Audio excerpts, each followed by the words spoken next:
पाप की जड़। लोक कथा। राजा चंद्रभान ने एक दिन अपने मंत्री शूरसेन से पूछा कि पाप की जड़ क्या होती है। शूरसेन इसका कोई संतोषजनक उत्तर नहीं दे पाया।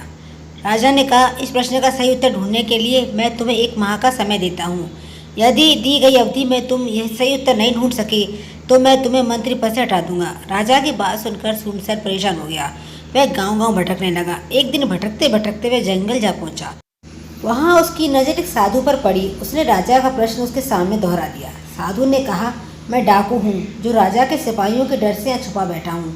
वैसे मैं तुम्हारे प्रश्न का उत्तर दे सकता हूँ, लेकिन इसके लिए तुम्हें मेरा एक काम करना होगा। शूरसेन ने सोचा, काम चाहे जो भी हो, कम से कम उत्तर तो मिल जाएगा।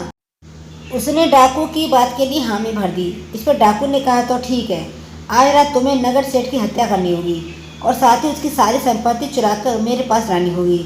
यदि तुम यह काम करने में सफल हो जाते हो तो मैं तुम्हें प्रश्न का उत्तर बता दूंगा। शूरसेन लालच में आ गया। उसे अपना पद जो बचाना था। शूरसेन उसके लिए तैयार हो गया और जाने लगा। उसे जाता देख डाकू ने कहा, एक बार फिर सोच लो, हत्या व चोरी करना पाप है। शूरसेन ने कहा, मैं किसी भी हाल में अपना पद बचाना चाहता हूँ और इसके लिए मैं कोई भी पाप करने को तैयार हूँ।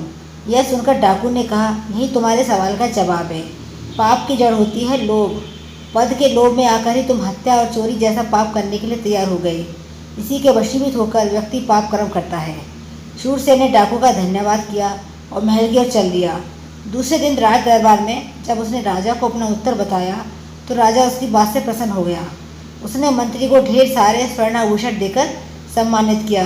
तो दोस्तों, आशा करती हूँ आपको कहानी ज़रूर पसंद आई होगी। अगर पसंद आई हो तो कमेंट बॉक्स में राय बताएं। साथ ही चैनल को लाइक और सब्सक्राइब करना ना भूलें।